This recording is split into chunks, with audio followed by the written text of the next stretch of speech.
আলোকচিত্রের camera এবং সিনেমার ক্যামেরার মধ্যে মৌলিক পার্থক্য হয়তো সে অর্থে নেই, তবে যুগে যুগে ক্যামেরার প্রযুক্তিগত উদ্ভাবনের দিক থেকে কাঠখড়তা হয়তো বেশি পোড়াতে হয়েছে। সিনেমা বানাতে গেলে বা একটা সিনেমা সম্পর্কে জানতে হলে যে ক্যামেরার বিবর্তনের ইতিহাস জানাটা জরুরি এমনটা নয়, তবে যুগে যুগে নির্মাতারা কতটা বন্ধুর পথ পাড়ি দিয়ে চলচ্চিত্র নির্মাণ করেছেন সে ব্যাপারগুলো আরও গভীরভাবে অনুধাবন করতে এবং সিনেমা সম্পর্কে আগ্রহ থাকলে ক্যামেরার বিবর্তনের ইতিহাস জানাটাও জরুরি হয়ে পড়ে। তো চলুন আজ আমরা ক্যামেরার ইতিহাসের সারসংক্ষেপ জেনে আসি।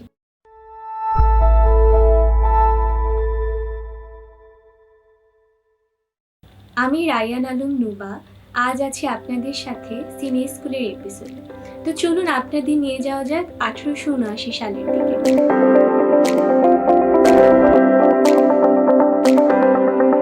এডওয়ার্ড মার্ব্রিজ নামের এক ভদ্রলোক এক রেসের ময়দানে বসালেন একসাথে 24টি ক্যামেরা।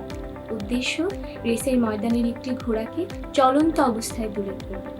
এখনকার সময় হয়তো ব্যাপারটা খুব সহজলভ্য বা হাস্যকর বলেই মনে হয়, কিন্তু তখনকার সময় সেটিই ছিল রীতিমতো সাড়া জাগিয়ে তোলার মতো ঘটনা। জুপ্রাক্সিস্কোপ নামের যন্ত্র দিয়ে তিনি তখনকার সময় যা করতে চেয়েছিলেন তা ছিল রীতিমতো তাক লাগিয়ে দেওয়ার মতো বিষয়। তবে আনুষ্ঠানিকভাবে নিজের কাজের প্যাটেন্ট নিয়ে সিনে ক্যামেরার জনক হিসেবে ঠাঁই মিলেছে ডব্লিউ.এল. ডিকিনসন নামের এক ব্যক্তি। তিনি আবার কাজটা করেছিলেন থমাস এডিসনের অধীনে। তাদের তৈরিকৃত যন্ত্রটির নাম ছিল কিনেটোস্কোপ। এই কিনেটোস্কোপ যন্ত্রটির হাত ধরেই ইতিহাসে স্বীকৃত প্রথম চলচ্চিত্র বানানোর তাড়নাটা পেয়েছিলেন লুমিয়ে ভ্রাতৃরা।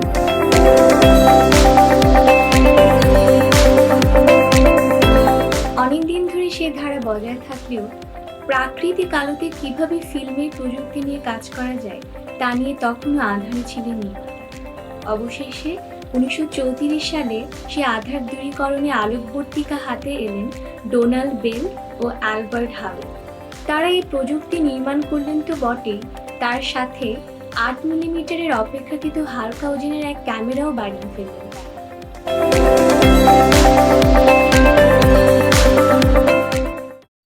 ক্যামেরার জগতে এরপর নতুন বিবর্তন আনেন কোডাক।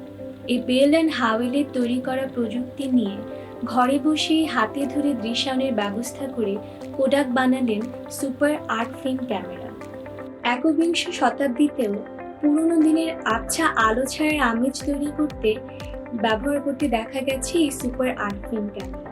সিনেমাতে এখন এই যুগে এই 8 ফিল্ম ক্যামেরার ব্যবহার তেমন একটা না থাকলেও জনপ্রিয় সঙ্গীত শিল্পী হ্যারি স্টাইলসের দ্য ওয়াটারমেলন সুগার গানটির ভিডিও দেখলেই বোঝা যাবে কেমন ছিল সেই ক্যামেরা।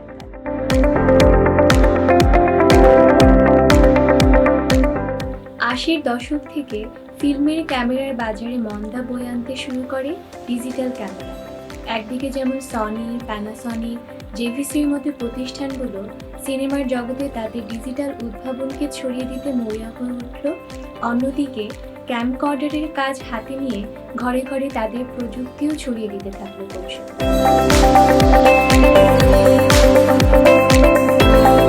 তবে ডিজিটাল যুগকে সত্যিকার অর্থে এগিয়ে নিয়ে যেতে সাহায্য করেন জর্জ লুকাস।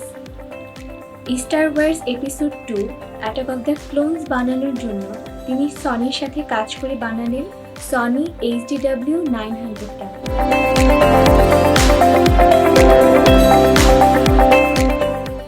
তবে তখনও যে ফিল্ম ক্যামেরার বাজারে একেবারে ভাটা পড়ে গিয়েছে এমনটা নয়। স্ট্যানলি কুব্রিকের 2001 আর স্পেস অডিসি যে সুপার প্যানাসনিক 700 দিয়ে ধারণ করা হয়েছিল সেটি এই একবিংশ শতাব্দীতে এসে ব্যবহার করেছেন কুইন্টেন টারান্টিনো তার দ্য হেটফুল এইট সিনেমায়।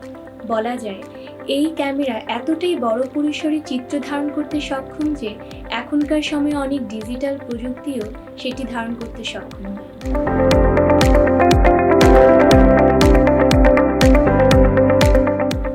সেটা না পারলেও ডিজিটাল যুগকে নতুন মাত্রা এনে দিয়েছে রেড ও অ্যারি। 2007 সালে প্রথম রেড 1 বাজারে আসার পর লারোস ভন ট্রিয়ারের অ্যান্টিক্রাইস্ট, হুয়ান হোসে ক্যাম্পেনিয়ারের the secret in their eyes, এর মতো প্রখ্যাত চলচ্চিত্রগুলোতে এর ব্যবহার লক্ষ্য করা যায়।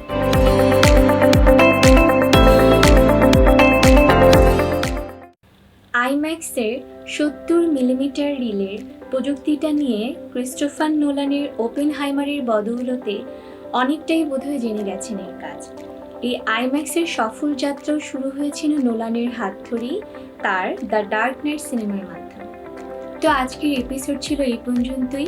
আশা করি ক্যামেরার বিবর্তনী ইতিহাস সম্পর্কে কিছুটা হলেও আপনাদের ধারণা দিতে পারব।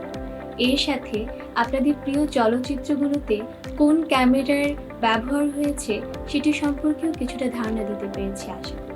ধন্যবাদ।